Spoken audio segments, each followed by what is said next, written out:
So, okay, I gotta get rid of that screen now. Okay, well, welcome to the April 17th, 2024 meeting of the Landmarks Commission. Item A on our agenda is information about the Zoom meeting, how to join it. If you want to give comments or join the meeting, how to put forth comment form and Zoom instructions also. Item B is our roll call. And looks like we're missing Paul. And Yep. and everyone else is present, correct? Nope, you're missing the alderman as well. I'm not sure if it's still Brian. They were reappointed last night. I believe last night. Yes. And then, of course, Stephanie and Jason are not present. So, Correct. yeah. So, okay. Well, item number C, approval of tonight's agenda. Do we have a motion to approve it? I'll motion. Second. Having a motion and a second, all in favor, say aye. Aye. Aye. Are there any nays? Okay, the ayes have it. Tonight's agenda is approved. Approval of the minutes from the previous meeting. David, you were talking about that. Yeah, I will make a motion to approve the minutes, and note that Stephanie very accurately recorded that I voted no for adjournment, simply to try to protect Paul's record, and I failed, Okay. unfortunately. Nice. Okay, we have a motion. Do we have a second? Second. Having a motion and a second, all those in favor of approving the minutes from the March 20th meeting, say aye. Aye. Aye. Is anyone opposed? Okay, then that motion carries as well. Item number E on our agenda, regular business. Certificate of Appropriateness number 24-15. Consideration with possible action on a design review for an addition at 943 South Madison Street. David, I believe this is going to be you, right? Correct. And thank you, Mr. Chair. So I'm not exactly sure how Stephanie and Jason do these. I'll kind of just do it the way I normally do it, and you can do it the way you do it. But anyway, 943 South Madison, single family home built in 1952. It is a non-contributing property in the Astor Historic District, and that is on the National Register. It currently maintains a pretty good degree of historic integrity, including its integrity in setting, location, association, design, materials, and workmanship, and generally the overall feeling of the house. And I'll kind of get you to some pictures in a second. Very attractive, very fitting for the neighborhood. I'm sorry, David, did you say it's non-contributing or it is contributing? It is non-contributing, but it is in a district. Yep. Okay. Thank you. Okay. And this, think- oh, go ahead. No, I was just gonna say thank you for that clarification because I was concerned when I thought I also heard non-contributing. So thank you. Yeah, so Thank you. when they're non-contributing in a district, it's really what you're looking at is avoiding negative impact on surrounding properties and the district as a whole. And less focus on the building itself, although you know you can look at that as well. So what they are looking, let me kind of go. So this is the location of the property itself. It's a corner property on Madison and Eliza. It kind of faces Madison, primarily the main entrance. Some of the features that I like the most about the house face Eliza, but that's me. So this, I believe, is going to be the picture of the house from Madison as it exists today. And these are some of the proposed changes. And she has them listed in your staff report, but I kind of went and looked over, and I'm gonna move my mouse over the images to kind of give you a idea of what the proposed changes are. So again, if I go up to the building itself, oops, excuse me, this is the existing photograph of the building. So you can kind of see there's no garage on the north side. There's sort of that small upper story window here, another small window. And then primarily all stucco along the side with a stone, sort of stone knee wall accent. Not an architect, but I think that's what I would call it. And then the proposed change is really the primary change, I would say, is the addition of this garage. And that would be number one. Again, this is the frontage on Madison.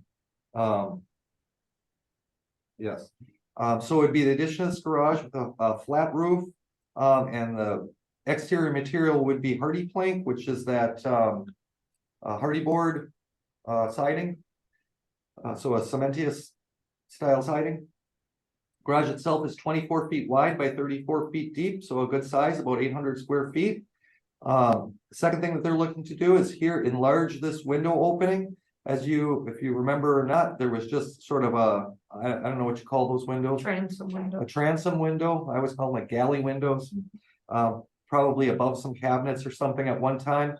So they'd be looking to enlarge that. And I just want to point out the style of window that they're showing here as well. Because you'll see on some of the other elevations that it is consistent. They're looking to move the doorway, which is currently here. And they're going to move that over to this section. So it would be primarily a glass doorway. It would have a side light, which is very nice. And also some features, some stone pillars into this entryway. And you'll kind of see how those play in with the side, the existing chimney and the knee wall. And then where they are removing the doorway, which is right here, right now, they would be adding another window onto this set. I believe there's 2 currently. They would be adding a 3rd. So that is a summary of the changes on this front facade. The Eliza front facade is showing down here much smaller. It's sort of an L-shaped building right now, and it would be turning into a U with the attached garage. And what you can see here, far less changes, but this window itself would be an add, sort of a larger window. And then they would be adding that hardy plank or hardy board horizontal siding here along that facade as well. See what else she has in here. So again, this is the front of the property compared to, the proposed. I'll just give you I'll give you a couple seconds to kind of take in the existing. And then this is that side. And then a little bit more detailed architectural style where everything is really detailed out. And I did want to point out that these windows are being very consistent on the facades. So I kind of throw that out there at you. What do we have here? And then I guess I could talk a little bit. These are the other elevations. They're not fronting the street right of way. However, I just kind of want to point them out. So the back elevation is on the top, or the rear elevation. And you can see this is the garage addition. Some garage windows, which do kind of harken back to the windows that were on the front and that are also over here on the other side of the house itself. And again, the big thing here is going to be the doorway, the new doorway. And also the garage itself, of course, and the addition of that hardy plank. And you'll see that or hardy board. You'll see that in multiple locations on the existing home, sort of in that addition or the door addition area. And then again, of course, on the garage. And then on the bottom, these are really interior shots. So again, it's going to be sort of a U shape. This is kind of what you're seeing from the courtyard. And that really is just a window, one window addition, a new window and an enlarged opening. And then that siding material. And then this is the garage itself. And sort of looking at this property from the north, looking south. So this would be that the new garage, and then they would be adding that exterior siding material on the sort of the visible side of the home itself. I don't know how interested you are in looking at the interior floor plans, but we can kind of go back and forth. It probably explains if you get into deeper detail and want more clarification on windows and doorways and that stuff, we may go back to here and let the petitioner kind of talk about that. David, I'm Yes. gonna jump in. I don't think we need to dive too deep into the floor plan unless somebody else wants to. I think your review of the exteriors was really thorough and helpful. Did you say that the applicants are present? Is that accurate? Correct. The owners and their architect are present. Okay, so Ron, do you Actually, I've got a question that I'd like to propose before we open it up. And first of all, Steve, I concur. We shouldn't worry about the floor plan because the providence of this commission is about the exterior. That's correct. Yeah. So we're good to go about anything inside. My question about this though is, and you know, Matt or David, hopefully you'll be able to address this. They're talking about some substantial exterior changes with moving doors, moving windows, changing siding. And if this was a historic and particular contributing building, this would be a no-go because it is changing the original architect's vision and design. I think that'd be pretty quick rejection of the COA. However, my question is, and I can't remember a precedent like this, since this is non-contributing, do we have provenance over exterior changes per the Well, Secretary of the Interior standards or the ordinance? You do because of the location in the historic district. Again, what you're really focusing on is not the architecture of the building itself. It'd be the impact on the neighboring properties and the potential to degrade their value or their historic context on this property. So I would like to point out, though, this house has not been evaluated in a long time. Staff looked at it. We do feel as it's non-contributing, it has been changed at some point in history, and we don't work for the state, obviously, but the likelihood of it being eligible for the National Register is probably not super high. So we'll just throw that out there.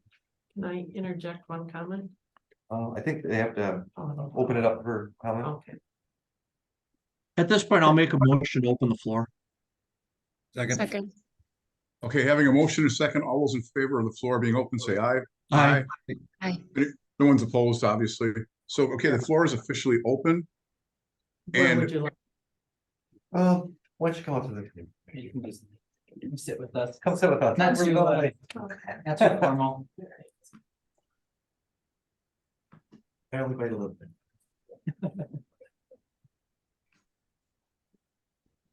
Smile at that camera thing. Yeah, that's really. I am Cindy, designer on the project. I wanted to just address one of the comments, and that's in regard to the windows. In actuality, only one of the windows is a non-required enlargement. The other windows are to address the code requirements for egress, because those are bedroom windows. And in order to bring the property up to the current codes, we have to enlarge, and that's where you'll see on some of the facades where we've still got the high clear store or the transom type windows, and then it's enlarged. And those are for egress windows for bedrooms.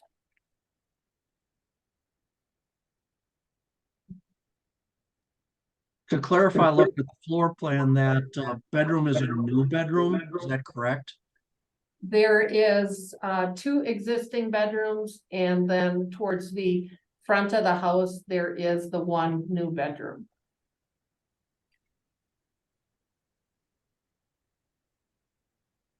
So at the front, on the front side, you will see where we are adding the enlarged windows, where you originally pointed out the two transom windows, which is now larger. That is to enable that room to be used as an office and a bedroom, and so that does require us to have egress windows. Windows are what? Yep, perfect. And then if you want to highlight the two bedrooms, the guest. We're adding, yeah, one there and one there for the egress windows. Those are the others. Yep, right there.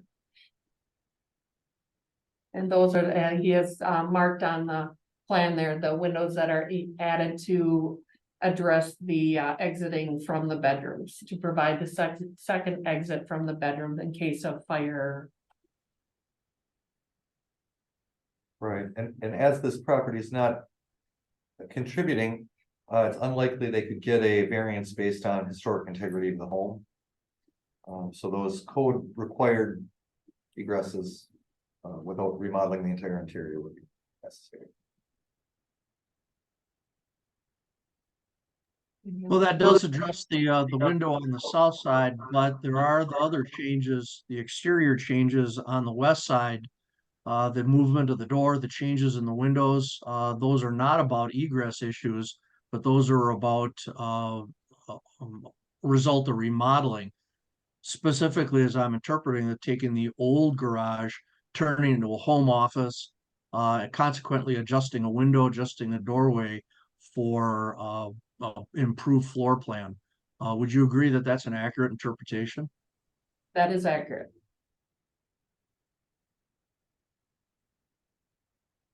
The introduction of the new materials, we feel that given the time frame of this building in the fifties, oftentimes with a mid-century modern, we wanted to bring it up to having more of a mid-century modern feel.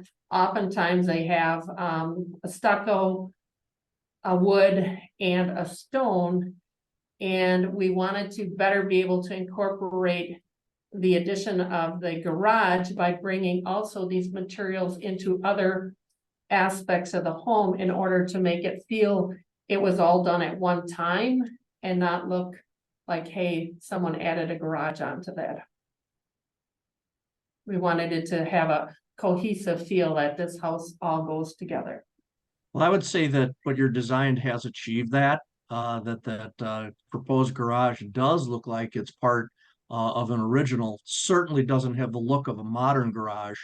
The issue I'm going to present here is that this is absolutely contrary to the rules of the Secretary of Interior standards as supported by the ordinance about changing the sidewalk view.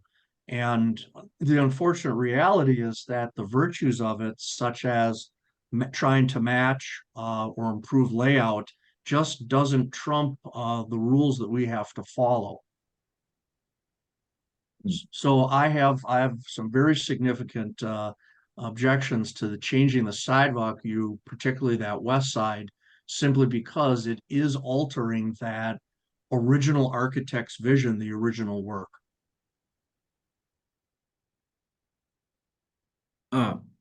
David, I respect your statement. I'm interested to hear the staff recommendations for this. Well, I definitely see it as a pretty drastic change to the structure. And I think we could talk at length about the layout of windows and transom lights or not transom lights or reconfiguration of the floor plate and subsequent entry sequence. I'd like some clarity on how far our influence goes here. Can we say anything at all about improvements to this structure as it's a non-conforming building? Yeah, that's also my question as well. Seeing that it is not contributing, I wonder if Contributing, no, could not conforming. Sorry, thank you. Yeah, non-contributing, but I'm saying that I'm like you in the fact, like, well, how much power do we actually have here in a non-contributing property? And especially when the changes are designed to go along with the original looks and everything like that. I mean, it is one for one, so to speak. There's the recommendation. Okay. Right, yep, so the recommendation from staff is that the proposed changes on this non-contributing property, as you had mentioned, we don't feel they have a direct negative impact on the integrity of the surrounding properties or the district at large. There are other non-contributing properties in the district that have attached garages that have received arguably less favorable changes and additions. So staff doesn't feel that this is going to have that negative impact on the surrounding properties. And as far as, you know, Landmark's jurisdiction, I mean, you can require changes, but keep in mind, it's not on keeping the integrity of the structure itself, because it's not contributing unless there was some real significant, you know, pulling off the chimney or something like that, but it's how it affects the district. So if these changes are significant enough that you think it's going to be detrimental to the district, then you could, you know, hold it or request changes. You know, to give you an example, just like material changes you could request, or something like that. I don't know if that clarifies it, Ron, or if that's what you're looking at. I believe that was, yeah, I feel clarified. Thank you. Actually, David, our past practice is that we are very nitpicky about those changes to the original architect's vision, but it's always been a contributing building, which is what made it pretty Right. easy calls.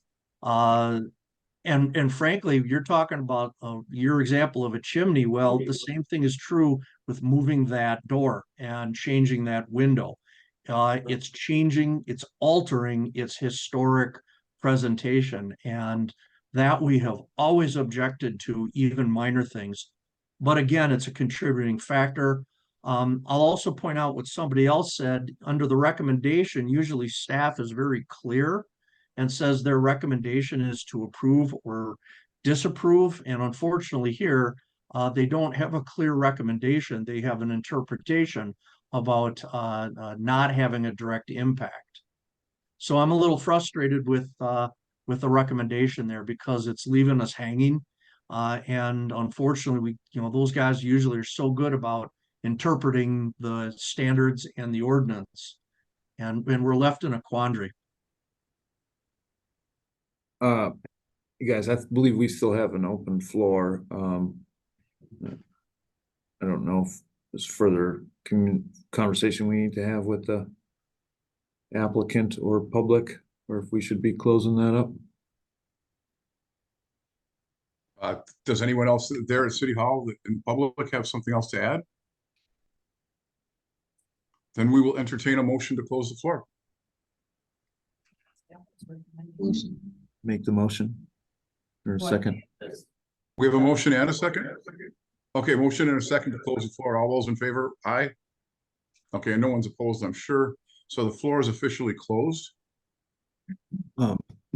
David, would you feel more comfortable if we delayed a decision on this till we had, I'll say, typical staff present to be able to talk us through what part of this not recommendation is their recommendation? Yes, I No. would, Steve, absolutely. I'd be comfortable with that. The only thing I don't like doing to the applicant is now we've put them into a delay.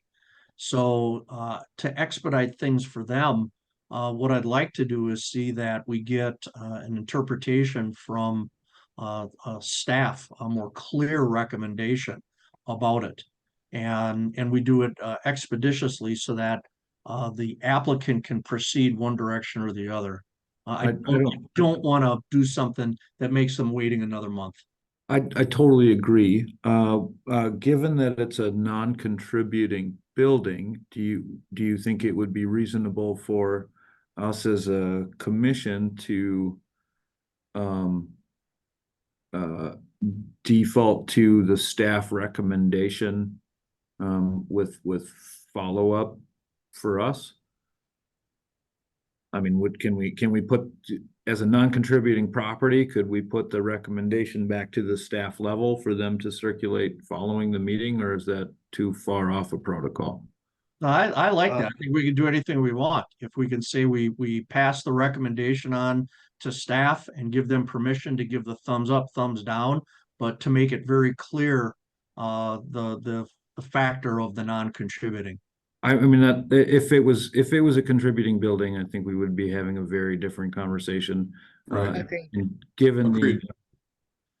given Dave Buck doing a stellar job of filling in here, I'm not sure I'm comfortable making a decision one way or another, and nor do I want to delay anybody's schedule. So I would make a motion to move the formality of the direction on recommendation or otherwise to a staff level and to communicate that to the homeowner as fast as possible. And again, I can speak on the staff recommendation. This is a recommendation of approval. May not be written that way, but it's basically making the statement that staff feels it's non-contributing and it's not going to have a negative impact. So it is a positive recommendation to staff to approve the COA. If that clarifies anything. Now, I don't have the information if you want me to go through all of the standards, the points on that. Then I would say hold it. Well, I'll tell you what, David, I trust your interpretation and your advisement on that. Given that, actually, I would approve this. So I'll reverse my position because I do trust them. So, Steve, you do have a motion. We can move forward or withdraw that. I'll withdraw it all day. Yep. I'll make a recommendation to approve the COA. Or a motion, excuse me, motion to approve the COA. Okay, I'll second it. okay, having a motion and a second, all those in favor, by aye? Aye? Aye. Is there anyone who's opposed? Okay, the ayes have it. The motion, the COA is approved. All right. Congratulations, and it's a beautiful home. I'm gonna take something to the side here if I could, Ron. Yeah, sure. I'm gonna make a request to staff that at an upcoming meeting, they provide information for us addressing this issue, contributing, non-contributing, and how the standard and the ordinance interprets this, so that if we do encounter this again, and I'm pretty sure this is unprecedented, Mm-hmm. that at least we've got an understanding base before we address it, particularly when they're both absent. Yeah, I agree with you on that. That should definitely be conveyed to them. Okay. It was not clearly written that it was approval. That's for sure. Right. I agree. Do we need a motion there for anything, David, or? You don't, I will send it off to Jason and Stephanie, work with them every day, and again, if that, so I would have changed it up if I know you would want, we recommend approval or recommend denial. I had assumed that's how she wrote it. Okay, great. Yeah, no, Thank you, David. That's fine. That's great. That's good. Just so long as they know that, because they were unclear. So, great. yeah, David, David S., you're specifically asking for a better understanding of our jurisdictional authority for a non-committing or non-contributing property though, right? Not just write the paragraph better. Correct, that's precisely accurate. Our understanding for the future. I agree with that, yeah. All right. Okay. Sorry. Oh, no, go ahead. No, That's was very it. well said, Steve. Very well said. Anything else that anyone would like to add? No? Okay. Item number F is the informational, the staff level COAs. Right, so we only have one staff level COA since the last meeting, and that is a roof replacement on the WBAY. Well, I call it the WBAY building. I know that's not what it's called, but just a block to the south here. So they're just doing the same, they're just repairing and rehabbing the roof, but this is a contributing structure. So staff did feel that was fine, no exterior changes. And that was the, oops, excuse me, that was the only one that we reviewed during our time in between the Landmarks Commission meetings. Okay, thanks, David. Okay, any staff level update? Any staff update? Well, I wouldn't say it's an update per se, but I know Jason is now working for a private company, and the city is negotiating contract level work with him. He was a city employee, and now he is going to be a contractor. So that's the only real staff update I have, other than Stephanie's still going to be manning your board for unforeseeable future. We anticipate that we'll continue to coordinate and work with Jason. That's what we would expect. So you probably won't even notice the difference. No, you probably won't, but the one thing I would add is that Jason's gonna have more, not that he couldn't get all the resources he needed, because he's phenomenal. But he'll now be at a firm that has those much more ready to grab. So should make him more efficient on his end. You probably won't notice the difference though. All right. Well, thank you. Well, thank you for that update. The date of our next meeting will be May 15th, everyone. And with that, do we need a motion to adjourn? I'll make that motion. Having a motion in a second, all those in favor reply by saying aye. Aye. And bye. And bye. Yeah, and the clarification, yeah, I tell them we would like to, as soon as they could. I mean, it's something that while we have this fresh on our mind, it would be nice to understand that clarification. Yeah, for sure. I will have them get that to you. Okay, Hopefully thanks, the next David. Whoop. David, you're muted, muted. David. David Siegel, you're muted. Does anybody recall a similar application where it was non-contributing with such substantial exterior changes? I just don't recall that. All my Yeah. years on this, there was never one. I Those mean, I've only been at a half dozen, so what do I know? Yeah, no, I don't either, David. Nothing like this, that's for sure. Yeah, this one, the siding was pretty substantial. I mean, in a previous life in Oshkosh, I staffed the Landmarks Commission. I'd seen some pretty rough alterations, or I'm gonna use quote fingers and say improvements. Because they weren't necessarily improvements. So, I mean, they do happen, and it's good that you want clarity on how to deal with those.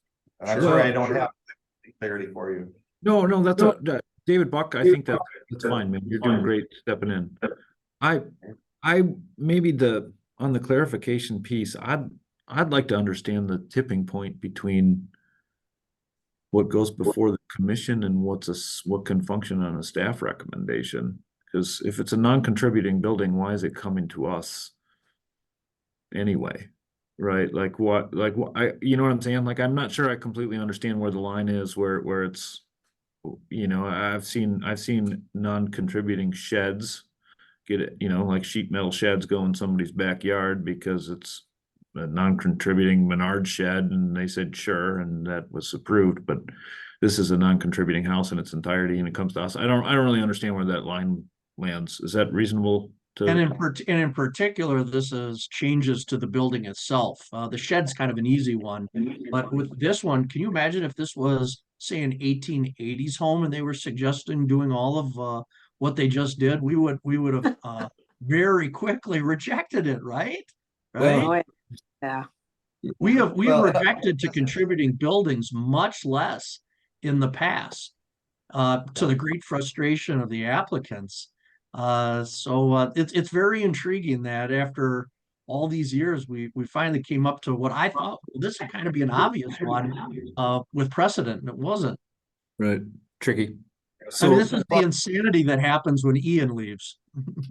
I mean, he Well, can have it this is back. I probably- like all of you. He can have it back. It's probably a good time for Stephanie and Jason just to do a quick refresher on, roles and responsibilities of the commission for contributing, non-contributing, individual properties versus districts, and then also what staff's role is.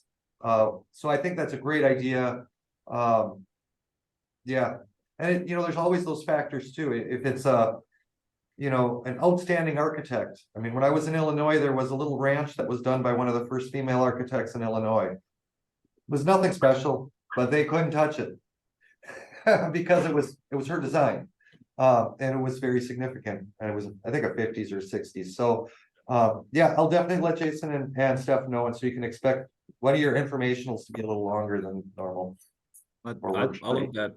I love that metaphor, David, because someday I hope somebody's protecting my shit, All right, guys. Cool. Thank Okay. you so much for this. Thanks. A little longer than last time, but interesting meeting as always. Wonderful. You guys are great. Thanks. Actually, I really didn't object. I just wanted to really draw out the conversation. 'Cause I was really intrigued. It's okay. I would have approved that in the first minute, but This is one of the best conversations we've had. This is some really interesting stuff that we really need to go Yeah. over. So Yeah. it's been insightful. if Ian was here, it would have been a horrible conversation. With that, I'm out of here. All Bye. right, gang. Thank We'll you, see ya. everyone. Bye now. Bye.